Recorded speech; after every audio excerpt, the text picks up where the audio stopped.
Hello, everybody. Welcome to Bill and Amon's Bogus Hangout. I'm going to have our guests introduce themselves. Zara, say hello. Hello, I'm Zara Altair. I write for the web. Doc, Sheldon of Intrinsic Value SEO. Thomas, can you Thomas. introduce yourself? Yeah. Thomas Ickle, founder of Blueprint Marketing. Terry. Terry Van Horn. I don't know. I guess, I come here. That's about it. And I'm Bill Curmudgeon at Slosky, SEO by the Sea, and Director of SEO Research at Go Fish Digital. So we didn't have much news today. We had news of an update at Google. They're one that's supposed to start, I guess, maybe in June. The content forum.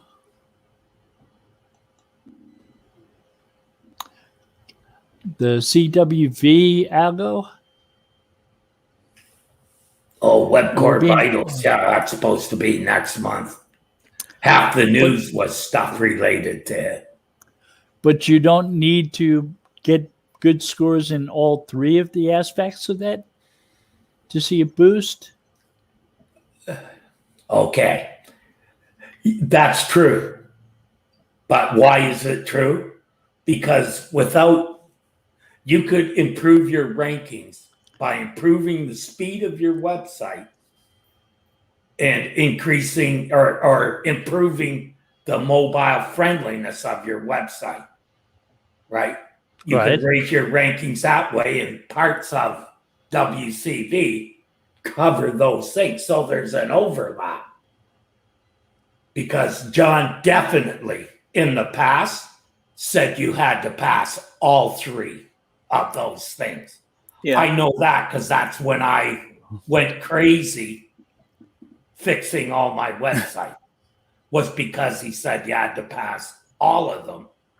And it had to be good, not just on mobile, but also on your desktop site as well. All of which were contradicted last week. Not contradicted, but reiterated or contradicted last week. I remember building very tiny web pages in the 90s, like 11K in size. Yeah.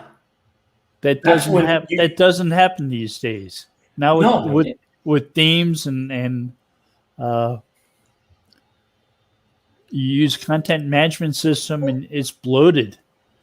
JavaScript everywhere. You look at the way these developers in WordPress, especially the way they develop. They've got a picture and they've got 5 divs around it. Yeah. You know, I just look at it and say, what for? Why?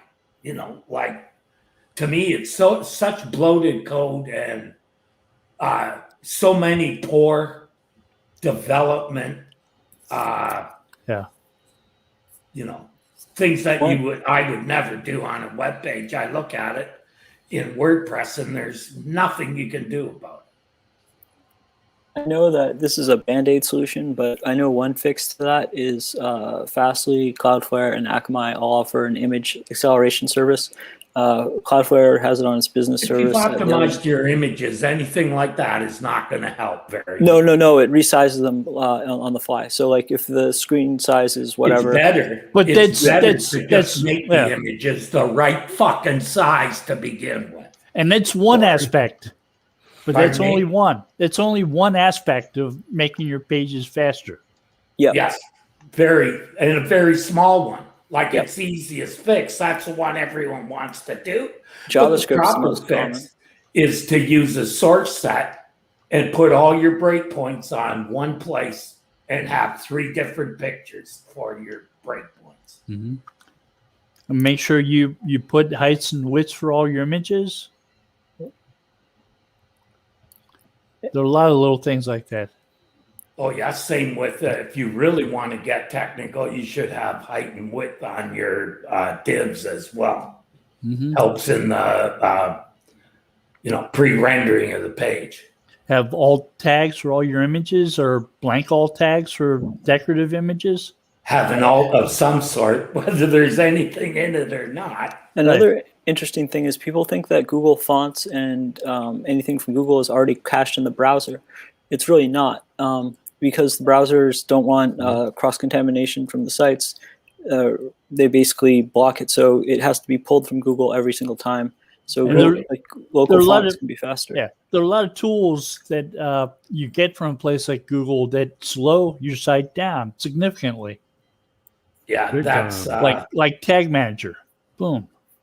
Yeah. Well, especially if you put it in the head of the document instead of where it belongs in the footer. Well, Tag Manager, you put it in the top and the footer now, I think, right? No, you can only put it in one place, and the best place to put it is in the footer for two reasons. One, for speed. Second, if you put it in the head, and I know this from experience, a page can get counted as a page view when the people left before the page. Before it rendered. Yes, that's why that's a bigger problem than even the speed for me, because it actually screwed me up. Where if I had have seen the low traffic because the pages weren't being counted correctly, I would have fixed something faster. Makes sense. In other words, it hides problems. Well, I know one way is to load Google. You can load it locally, so you're still giving most of the data to Google Analytics. I think it's like 90% of it, but performance. WP Rocket actually does that. I think it's one of the features. Well, it shouldn't really bother anyways because it's async. Right, it's supposed to be, but it's still block things. JavaScript. But it does. Yeah, exactly. It's not, in theory, it's not supposed to. But what I've always noticed on most sites, the biggest problem for me, at least, has been JavaScript issues. Like when templates start getting overdone with Ajax and all sorts of crazy things, they want 15 template that does 15 things or something like that at once, or template with 15 homepages, and like you guys are talking about, just bloated code.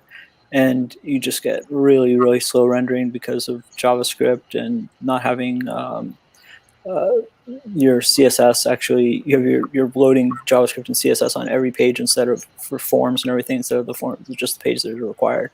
Look at the size of a CSS file or the style.css in WordPress. It's nothing to see over 1,000 lines of code. Like, sorry. No website is that. Yeah, it's all the CSS. The first style sheet I had on it had maybe 100 lines, and I thought I had a huge one.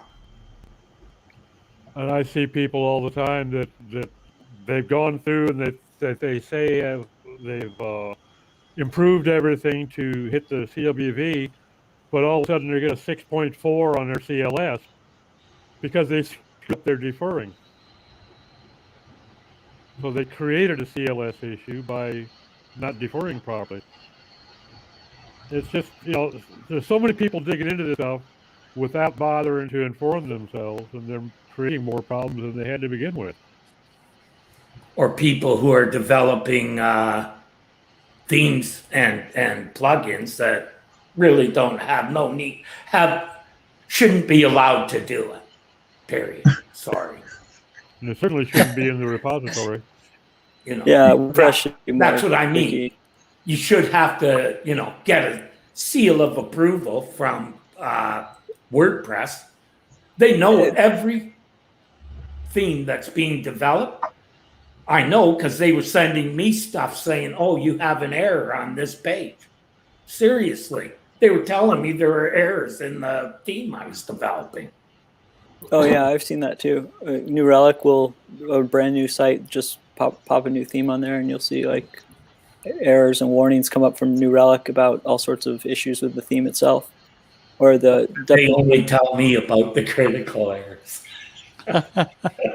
Yeah, but And I say to myself, hey, I already know that. The blank page was a good indication. What was my there's first there's clue? no way for people who are evaluating theme choice. There's really no way for them to know any of that. Theme Forest and Theme Monster and big sites like that you pay for themes. Look at the reviews is my best advice. And also, some, I think Genesis makes a decent theme. There's, but like you can, I think most of the time it's like Theme Forest type themes are the ones that you get a lot of extra code. Where I'm thinking the free WordPress repository, it has some bad code in it too, but it's less likely. Sometimes the free are the best. Yeah, Generate Press is probably the best theme I've ever seen. Absolutely. that's a real free. fast theme. Yeah. Not just fast. Well done. Yeah, Like well the built. coding in it is, it's fast because of the way it was coded. Yeah, no, Generate Press is a great company. I think people today just want a completely built website and just turnkey. They don't want to build it out the PHP and all that stuff for at least on a WordPress site. It seems like where they'd be more Generate Press sites. Most site owners don't go into business to be web designers or web developers. Right. That's why. That's how most of the people started, though. They started off in a Yeah. business So and that's ended up why I as think web it's so designers hard. and SEOs. That was my case. Yeah, me too. But I think it's so hard for small businesses to make a choice like that because there's nothing that tells them what's behind the scenes. It's like, does this theme fit with my business for whatever the reason, but it doesn't answer. There's no way for them to get information. Yeah, this theme could look good, but you're going to have some issues. But nobody tells them that. Do you know what I mean? They should test it and run a Lighthouse score if they can. Put it on the staging server or their. Yeah, Tom, most small business owners don't do stuff like that. That's Yeah, just what no, I'm saying, So then they end up with big, horrendous problems because there's all this bloat stuff happening, and they don't know, and they don't know why. So I'm just saying, like Terry's saying, why don't we have some kind of evaluation to let us know what's really behind the scenes? Because someone like me who doesn't do all that behind the scenes stuff, I wouldn't know. Yeah, no, like you would know to run a Lighthouse test or something like that. But I get it. Yeah, there should be a repository or a Git repository or something of a list of high quality themes that's popular that enough would for be people. so fabulous. Yeah, but they're selling other people's stuff. They can't do that. Yeah. Right? Theme Forest could not say these are themes we recommend. Nobody would submit their stuff there. Right. Yeah, that's true. It would. Yeah. WordPress is they basically are kind of vouching for the code on their themes. But I know a lot of people that start off with like the whatever the WordPress theme is of the year and build their site on a child site or that. But at the same time, like you're talking. Yeah, I'm talking about things that are much more technical than a small business owner who just sees the theme that they want it to look like and picks it based on that. And yeah, but a good theme you can configure it many ways. I agree. To get a certain look, it gives you the ability to do. Yeah, CSS can make it look like anything. That's one of the benefits of Generate Press. You can do about 5 different headers all in the one theme. So you can build something that you want rather than having to look at 50 to find what you want. No, I agree completely. Like I think and all the theme editors as well that go in there and add more bloat that are just drag and drop and things like that. They add a lot more JavaScript and CSS pulls. So how many of you, everybody else here, got into SEO as a first choice? The first thing you wanted to do? What were you doing before you got into SEO? I went to law school. Well, I was an electrical engineer, And then when I started working online, I got into SEO copywriting, and I found out the margins on that are dismal. And I found SEO interesting, so I migrated. That pays as good as being an engineer, though. Zara, I know you're a writer. You're writing books. I'm a writer, and I've always written, but before I got really involved in the web, I was financial advisor. I was, a licensed capitalist. How do you become a licensed capitalist? You take a CFP. lot of exams, I'll tell you.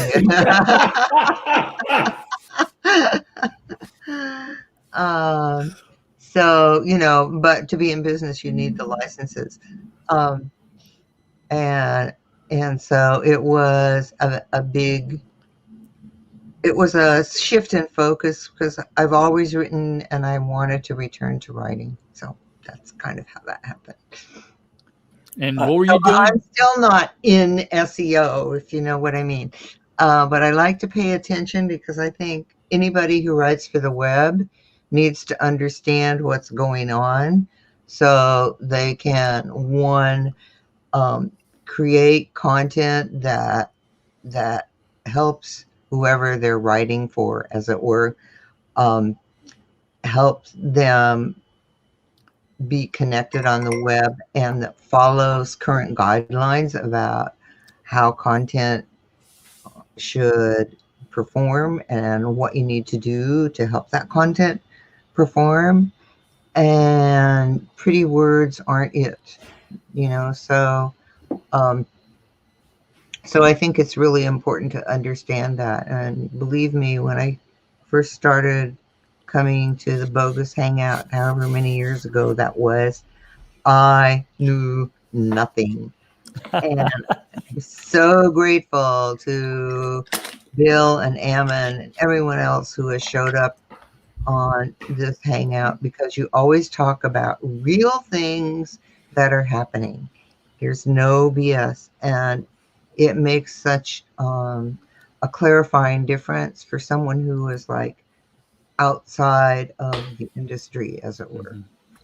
So, Webmaster T, you were once grill master, or A what? you were once a grill master. Yeah, I was a chef, sold real estate, built houses, and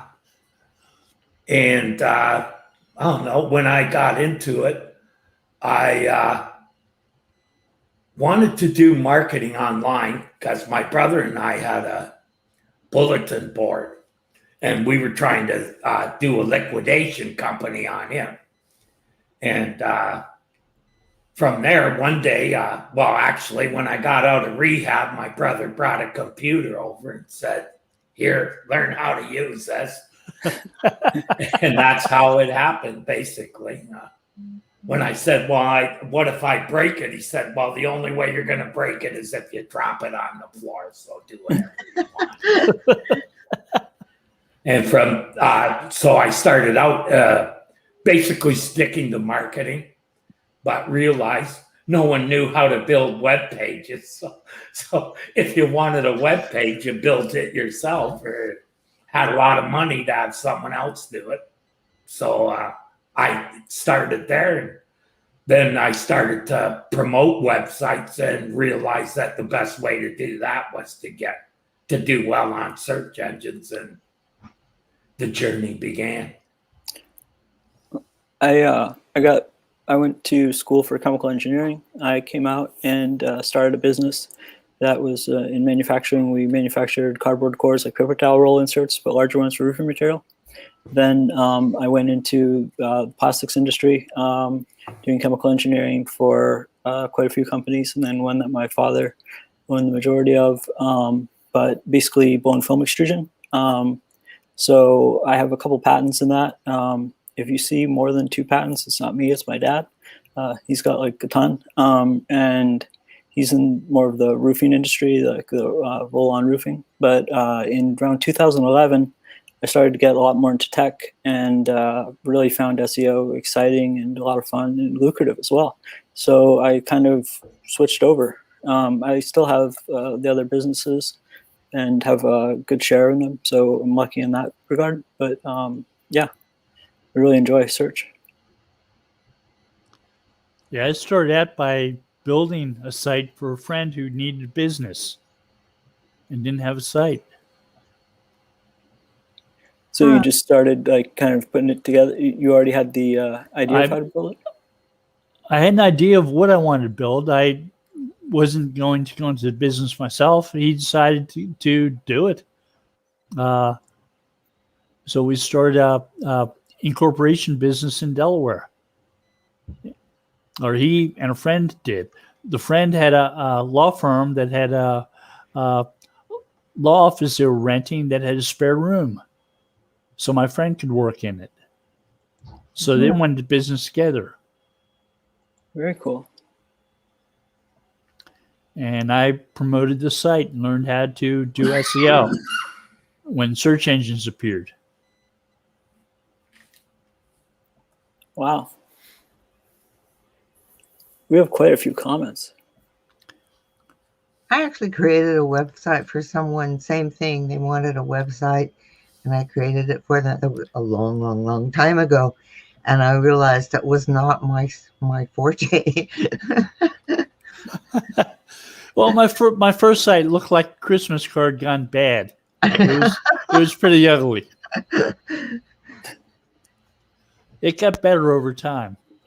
Yeah, well, that happens. Christmas card gone bad. I like that. It was bright and colorful, and way too festive to be effective. Did you have Blink in there a lot? I had spinning globes. I had marquees. Oh my gosh, There you did go. you have puppies There and you go. kittens too? All the good stuff. No puppies or kittens. At least not at first.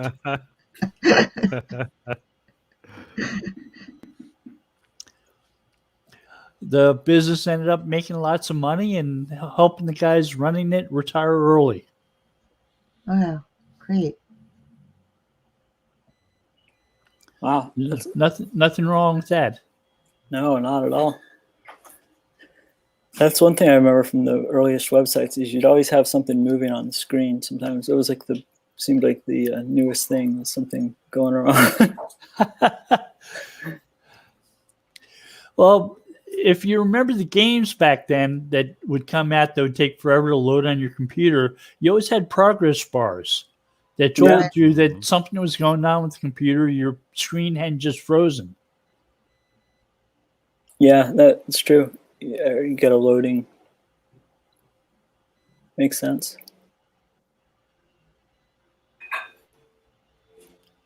I'm trying to think of the like when AOL and Prodigy were still the big guys.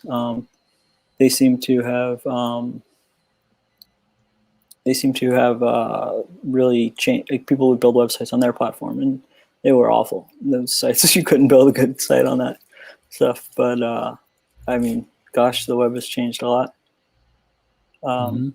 I see my friend Leif Johnson's asking, he'd like to hear the group's take on cannibalization, rank flip-flopping, along with strengths of how to fix it. Love the Bogus Hangout. You guys rock. Thanks, Leif. I don't know what is ranking cannibalization. He's a good guy. Reading He's your own rankings. cannibalization would be, I think what he's talking about is like having a page that's ranking for like blue widgets and another page that is also ranking for blue widgets, trying to compete with each other. It's a myth that Moz started about Yeah. having more than one page ranking for the same keywords and competing with yourself. It's like putting AdSense on your page about providing services, and people click on the ads and never use your services, so you earn pennies instead of dollars. That sounds like a Moz strategy. Yeah. There used to be a time when you actually tried to do that. There are When they ways. listed dual, it had the indented listing. You tried to get that. There are ways to rank for the same keyword for different intents. Yeah. Mm-hmm. And if you show up twice, which you can do in search yeah. results under the same domain, you can rank both pages highly. I've It's seen never more the good than it's old never days. been a problem, and you can rank Remember more the good than old days you can remember. when You can rank more than one page if your domain is associated with that entity. Your back in goal the should day, be to get all 10 of the places if at all Yeah. possible. Yeah, and it used to be possible, yeah. So you're saying the best And now method it would be is if to use you a do variation? things right. So if it was blue widgets, you'd use a variation of, new blue widgets or history of blue widgets, that type of stuff. No. if I do search for phrase-based indexing, Yep. I'll get a page on my site about phrase-based indexing, and then I'll get a page on my site about an update to phrase-based indexing. Yeah, you come up number one for phrase-based index. But pages can rank for multiple things. Oh, yeah. I They may think not rank well, but they can rank for lots of things. Right. The same thing with the reasonable surfer model. I'll get a number one, number two ranking for those because one's about an update to the reasonable surfer model. The first one is about the reasonable surfer model itself. so slightly different topics. They but- have different intents. They're the same ranking for the same phrases. So, like, I know Leaf. He's a great SEO. He actually, what I think he's talking about is the exact same phrase and intent. I could Yeah. tell you a spot where No. if you worried That's about that's what cannibalization, it Moz would have screwed you up. That's what Moz was thinking because Moz didn't envision the fact that you could have the same phrase with different intents rank. They didn't So- realize that. Even They- when they only allowed a couple of had the listing and an indented for a website that was doing Gibson guitars, and they covered every one. I would have sometimes more than 2 listings because we had, say, every model, right, was Yep. optimized. Every page was optimized. So, you could have the exact same model and there's very few differences between them. Right. So you Right. had lots of parts of your sites that were dedicated towards Gibson guitars, Yeah. and so you had lots of pages those- that ranked for it. That's Same. why people should really, really, really consider what they hear on the Moz. Seriously. By just general people in Moz or Just people who don't, people who are learning, Moz is probably the worst place for them to start wow. because of that kind of stuff. They'll write up and say anything to get a first place listing and have a little bit of speak on the web about it. That's not doing things for the right reason, in my opinion. I blew up at them a couple months ago. They ran an article on latent semantic indexing keywords, and I wrote a comment on there saying this is one of the biggest myths on the web. This is bullshit. They were linking to a content page on Moz, so I'm guessing there's a possibility they may have been thinking about introducing an LSI keyword tool to Moz. They did They have never- one, I think, for a while. Well, they don't now. They don't now, probably because they took so much heat over even just the name of it.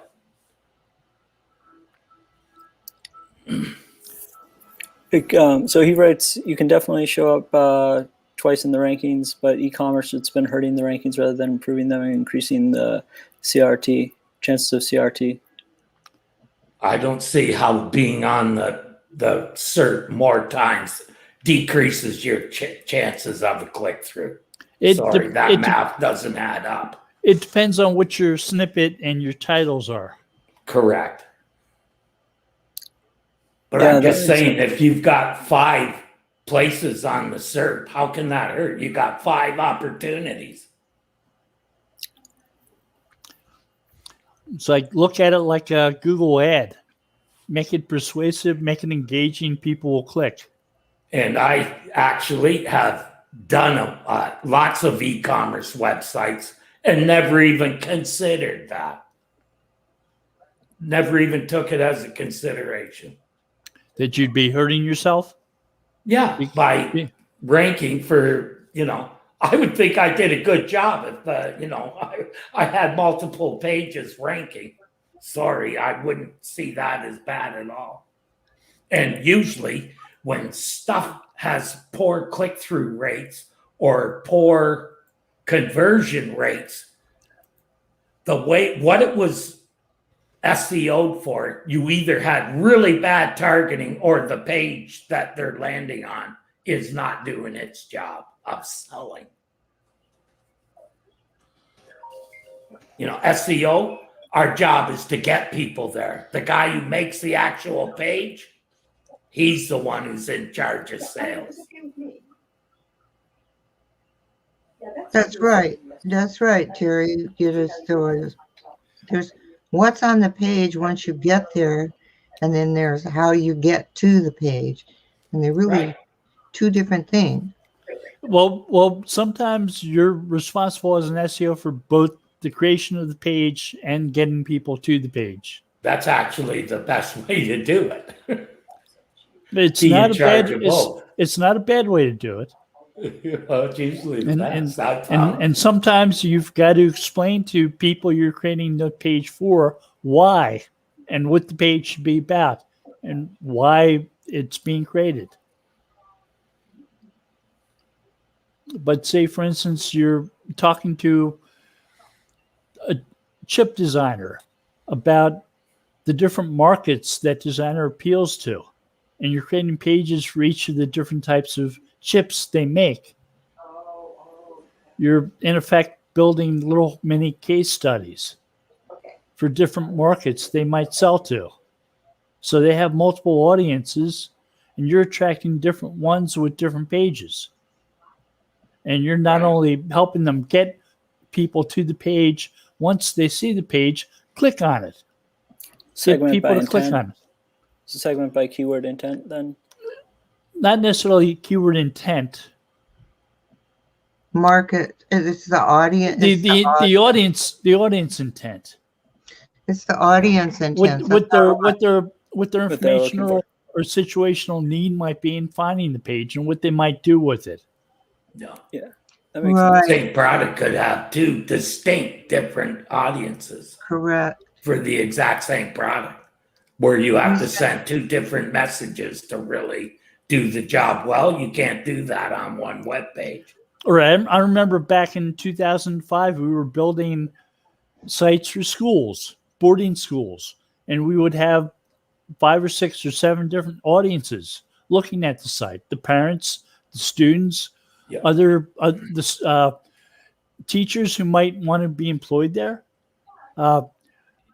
townships that those schools were located in, the school associations that were accrediting them. So we had lots of audiences. We had to appeal to all of them. And we had to have certain pages for each of them. Well, it's still there's two of the people I work with who still do that. One has really multiple audiences, and it's quite a broad spectrum from healthcare facilities, hospitals, to law enforcement agencies, to educational institutions. And you have to give them the information in a completely different way, in a completely different space. And then in the much simpler one for home inspection, even that has different audiences. It's like, somebody's selling their property, somebody's buying a property, and those are just consumers. But then there are the real estate professionals, and they have different questions than basic consumers. We've had to help some. We've had to different type voice too. We've had to help some people design their sites because they didn't quite get that.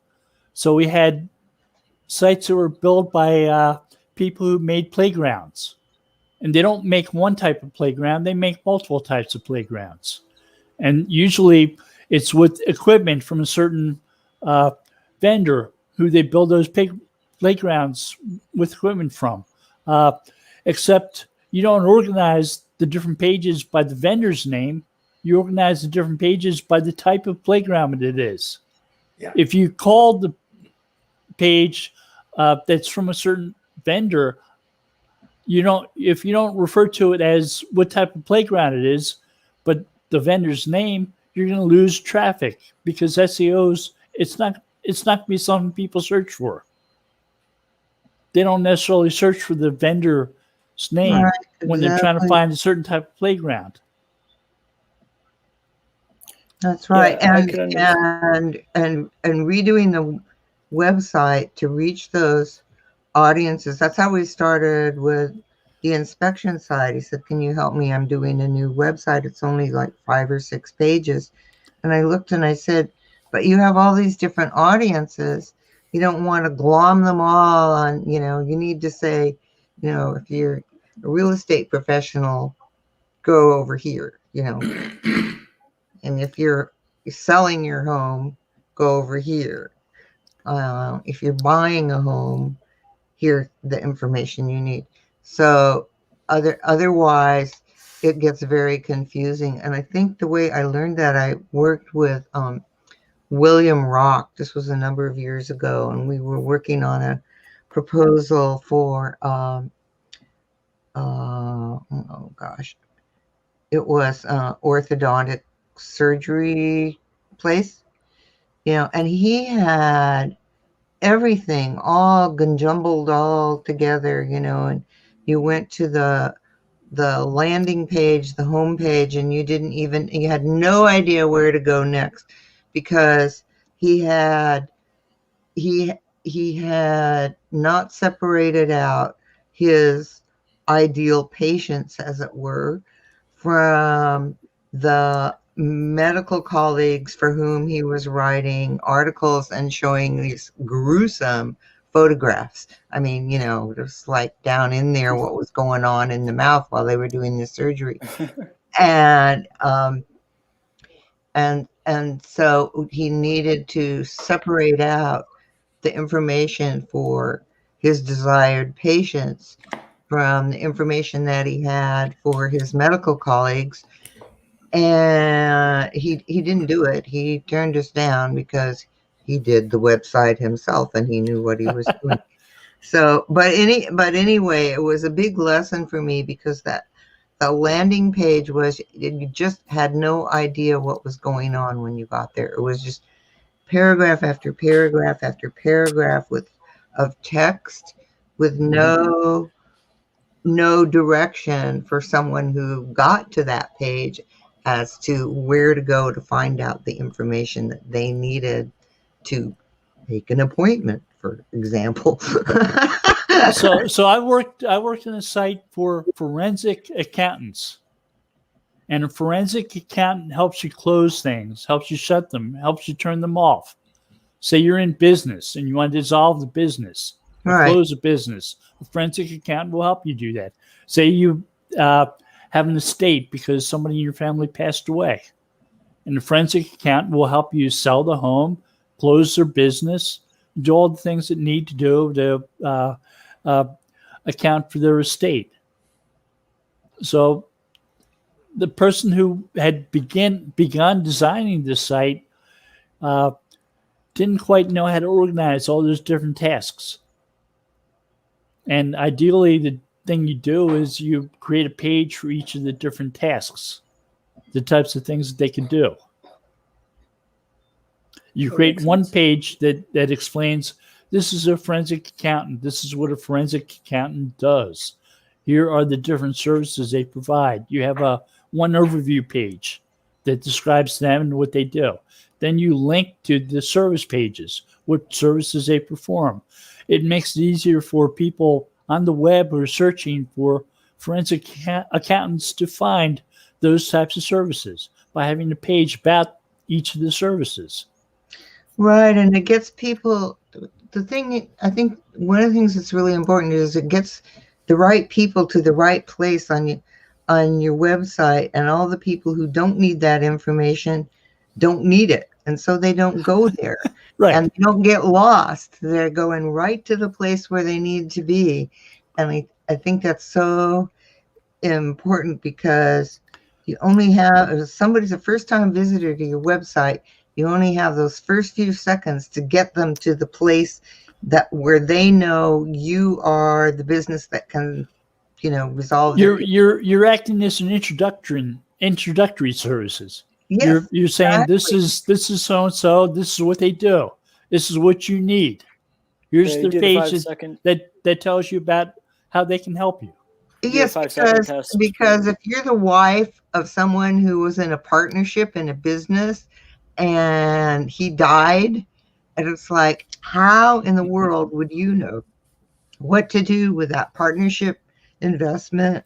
They need a forensic accountant to not just sort that out, but all the other stuff. But that there's partnership issues which can get very complicated, and they need that help, and they need to know that this is the one thing that she needs that this accountant does. Do you know what I mean? Help us close a business. Help us close the bank accounts. Exactly. Help us sell the property, the Yes. business property. Yeah. One of the For me, things I've that's done- how I judge whether I've been successful. If I have to start looking for new target audiences, that means I've done the work I need to do on the other ones. Time to go look for more. Because usually finding more keywords that are all related to the ones that you already ranked for isn't going to matter. You got to find a new person, a new persona, a new target audience. And by fulfilling a need for that audience, that's what you're looking for. Yeah, that makes sense. So informational side, the transactional, and all the other. If it's e-commerce, you want to have both a combination of each, of all the different intents. But I completely agree. Another thing I like to do is the 5-second test with sites. You turn the page off in 5 seconds and ask people what they can remember of it when they've viewed it for the first time. Sometimes that's helpful. Determine what they actually type of impression you get. Because people, like you just mentioned before, you get 5 seconds to convince that person to stay on your site for whatever reason. So if they can recall what it actually that site does, then you've passed a lot of the time. And it does affect, like when you do this testing, you want to segment the audience as well. You want to test the audience for the right types of people. So if it's going for somebody that is not that's going to hire. One of the things you need to remember, and most people don't get this immediately, is when they become SEOs, is that every page on a website is a potential landing page. Yep. So you don't need one page that says everything. You don't need one page that appeals to everybody. You just need one page that appeals to one person. And you need a way for them to find that on the web. You need the right keyword phrases, the right way to search for it, to find it. A lot of government websites fail miserably at matching people they're built for up with their website, with web pages, because they tend to make things too broad. Right, because they try and meet the needs of a huge audience all on one page.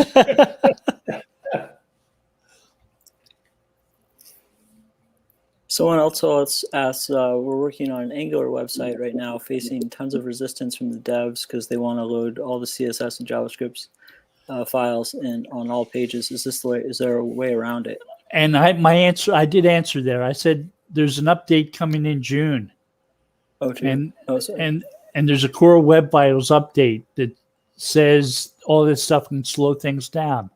You need to go over that with them and with yourself and learn what slows things down and what speeds it up. And if you put all the bells and whistles, you have no room to actually do any work.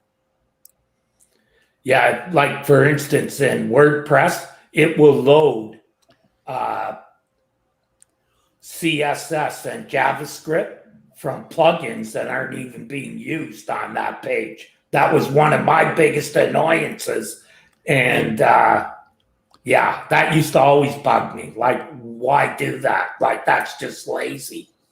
And it's so easy. Once you look at WordPress and realize how easy it was to avoid that, you know that, most of the theme developers don't have a fucking clue how things really work.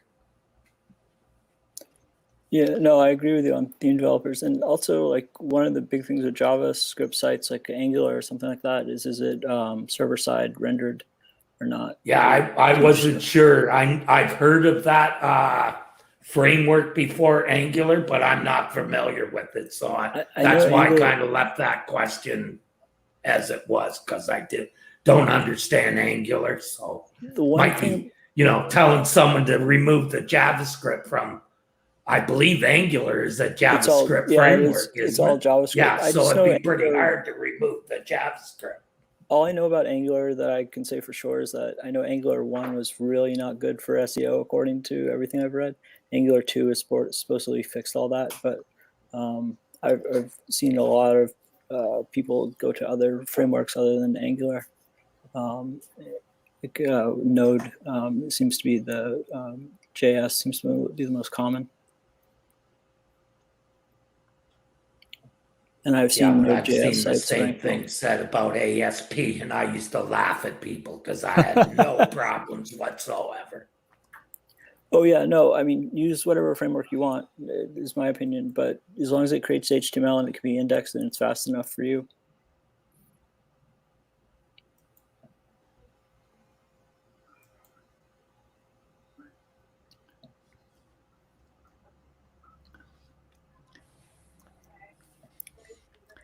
Yeah, you can't have all the bells and whistles on every page. Yeah, you need to focus. You need to focus and have pages for specific audience members. Well, when I was looking at the website I have now, one of the messages I was getting back from one of the sites was that a plugin was actually removing the ability to increase the size of the font in a mobile phone. Actually, it was set to negative. So the print would be so small on a phone, you wouldn't be able to read it. Jeez.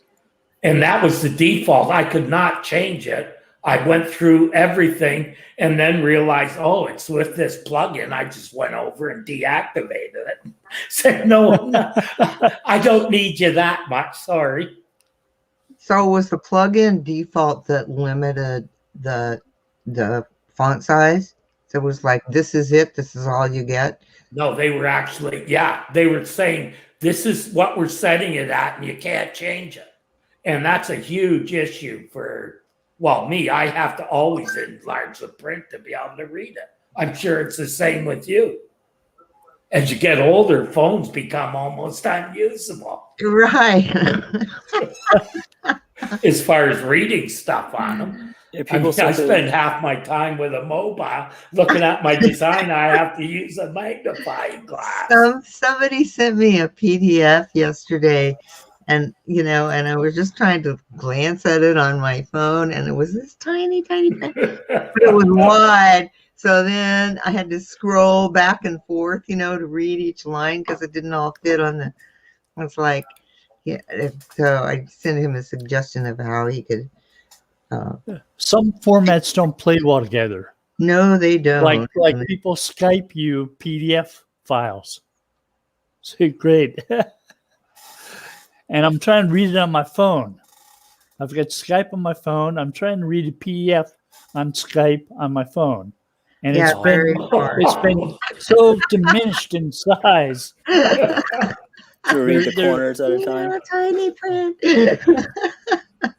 Sometimes at the top of an iPhone, I think Android might have something similar. There's a button at the top left that says Read View, and it will make it easier to read the web page, and also in the PDF reader, it will, if it's Adobe's PDF thing, it'll actually change the font size to make it much easier to read. But my phone, if I tap the print twice, it'll enlarge, and it stays within the thing, and it's huge.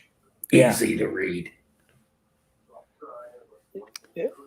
No, PDFs weren't meant to be read on Skype and Androids. No, they weren't. Ah, Yeah, I, an Android phone.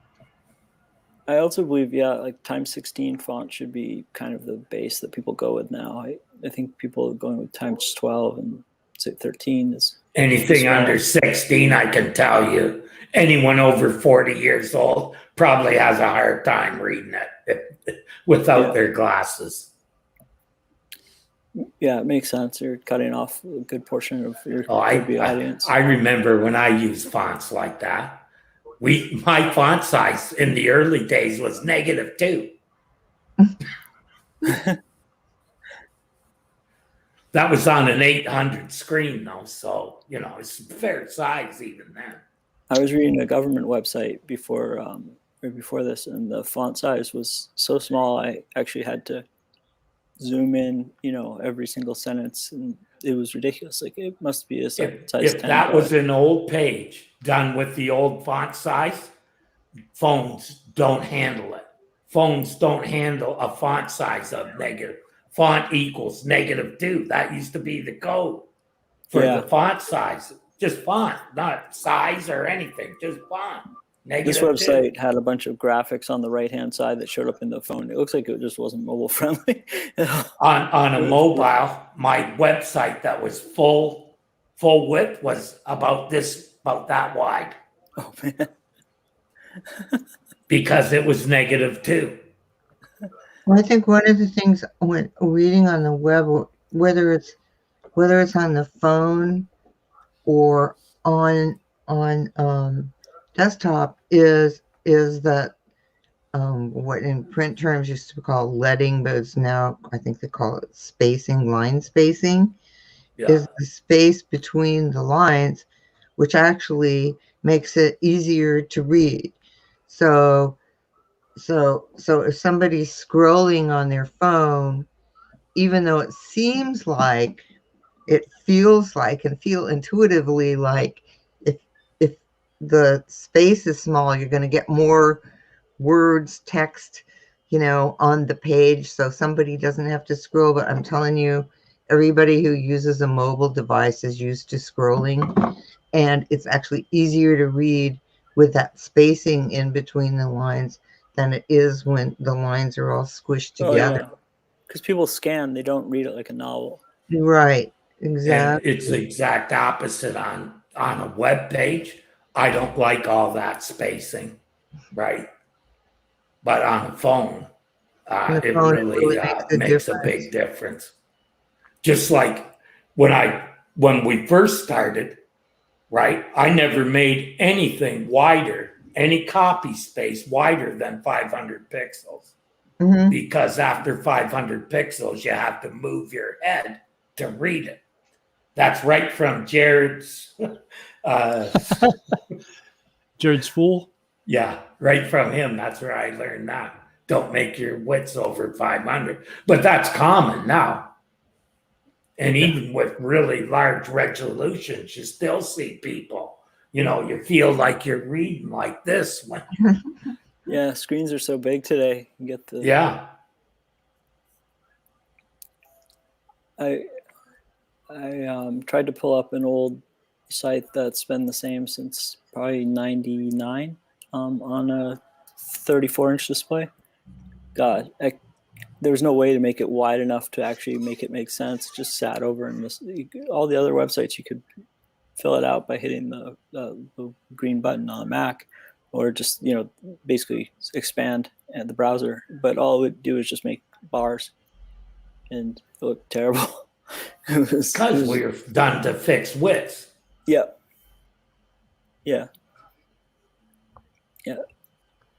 However, after a while, you learned it was better to use percentages. All my websites rendered on a phone. Usually it was a copy in it that was screwed up, make it unusable. But the actual page, website, you could bring it up, make sense of it. All the stuff didn't, you had no scroll horizontal scroll bar or Yeah, anything yeah. on it. So, even old websites, people thought just because they weren't on WordPress, they weren't responsive. Well, that's not actually true. Oh yeah, you can make a site responsive pretty easily today. I mean, depends on the site, but yeah. Well, if you use percentages, your tables and everything are now elastic, just like divs. Yeah, that makes sense. And the viewports and things like that. Like I remember auditing one site the other day and looking and seeing an error saying that the viewport didn't allow for people to scroll in, and gave a bunch of examples as to why. That we've kind of just talked about that, but as to why that's necessary. And I was surprised. I haven't been to too many sites where you can't override it on the phone and actually scroll in, but sometimes they'll suck back to the way they were as soon as you let go of them. But yeah, one of the lighthouse.org, I think, has a great UX page like that. And then UX tools. Is it Kim? That's Kim Berg. She has a bunch of tools, I think, that are pretty fantastic. She has great articles on UX. But people wanting to update their old websites, I've seen people with really complicated, hand-built websites that take a lot of coding to, if you're going to HTML, if you're going to build it all static, that's cool, but take a lot to make it mobile for responsive today. In some cases. Depends if they were using hard values or not. That's all. Yeah, that's hard value is the problem. So they'd have to recode like all the divs and all that stuff. And I hope not, because I'm moving all my sites off of the old HTML onto WordPress promptly. yeah, WordPress will fix it right away. WordPress. Yeah, I had somebody ask me they want to take a site from 1996 and put it into a CMS like WordPress. And they asked me if there were any tools I knew of that would do that automatically. I said, not in the 21st century. Not that I'm aware of. There's actually, yeah, you could. You make a crawler that will go and index the page, then go and drop it into the different places in WordPress. You could do that. There's a tool called CMS to CMS, which will do it kind of poorly, but it will do it. It'll just grab the static HTML. HTML pages.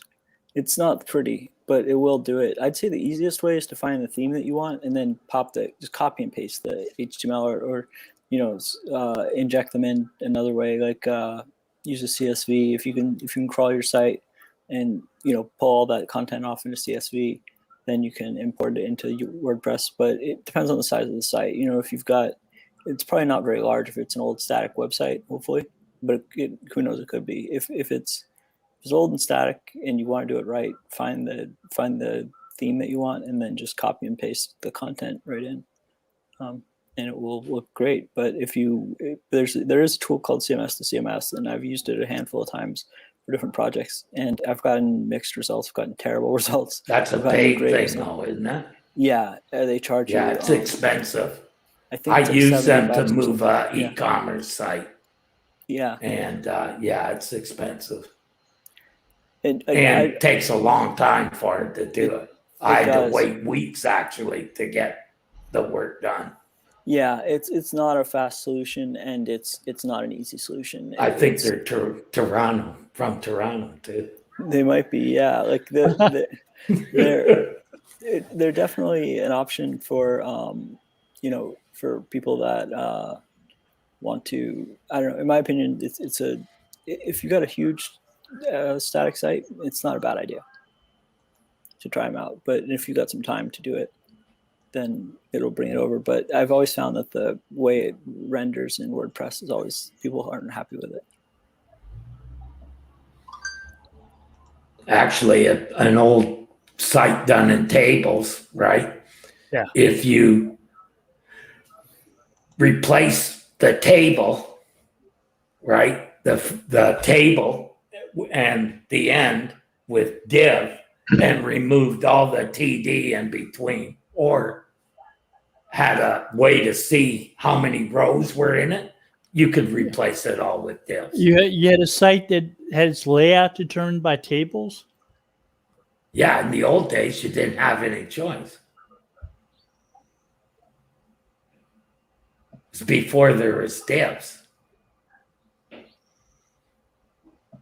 And even it took me, it was probably 2 years after they started divs that I started using them. I thought they were too cumbersome.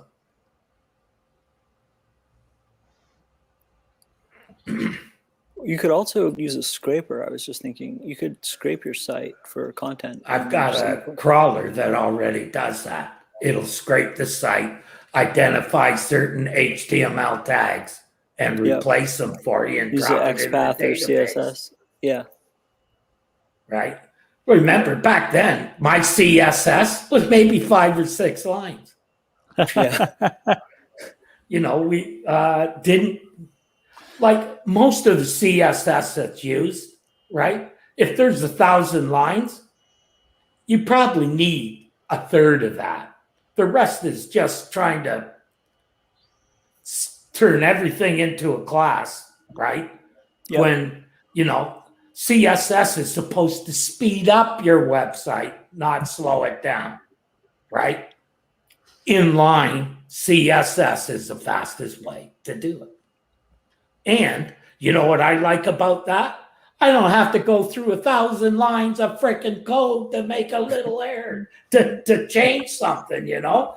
To make a little change in a CSS for WordPress would take me an hour or so, because it'd take a half hour just to figure out where the fuck it was in the page, especially if it's minified. Yeah. No, then you want to use validator tools and all that stuff to find the errors. And it speeds things up, but I agree with you. It's gotten a lot minimalist. Themes today are kind of funny when you think of old websites. They were all sort of minimalist back then. That's the way I think. That's the way I learned how to do it. It's just like when I see it done the other way, I think, what the fuck are these people thinking? Yeah, I think if someone owns a website, they have a total different perception of it than maybe we do, or than other people that are coming to their site. They just have they keep looking at it the same thing every day and trying to improve it, so they keep adding. Maybe that's just an accumulation problem. Just add this there, add that there, and don't take enough away. I was looking at one the other day, right? They had 3 ordered lists that they use throughout the page, right? So instead of having just a class for ordered lists, each one of those was a separate class. And they were pretty much the same.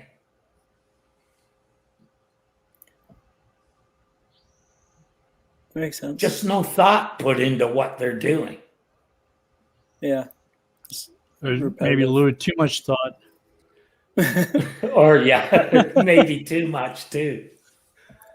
But I don't even like that many divs. Like, I don't see the need to put, all these divs in when they don't really do anything.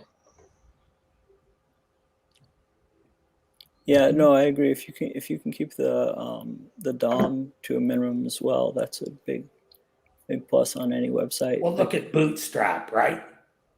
It's got like 5 to make just a square box with a header and a footer and a thing in the middle. It's got like 6 or 8 divs. Yeah. Right? Yeah. Because the copy in the header has to be in its own div. What for? Yeah, that's true. It doesn't technically need a div. Well, that makes it, when you're trying to work with that, it makes it more complicated to center something in that when they've got 5 divs down to, you don't know what it's inheriting from each one. So, you sit there trying to make something centered and it won't center no matter what you do, even though everywhere else it works. Well, it's because it's 5 divs down and who knows really which one it's inheriting from. That makes sense. Yeah, that makes complete sense. Yeah, when it inherits from different divs, it's a nightmare. Oh, we're at the top of the hour. Oh, wow. To close out. Thank you for joining us. Take Yeah. care. Thank you, Bye everyone. now. Everyone.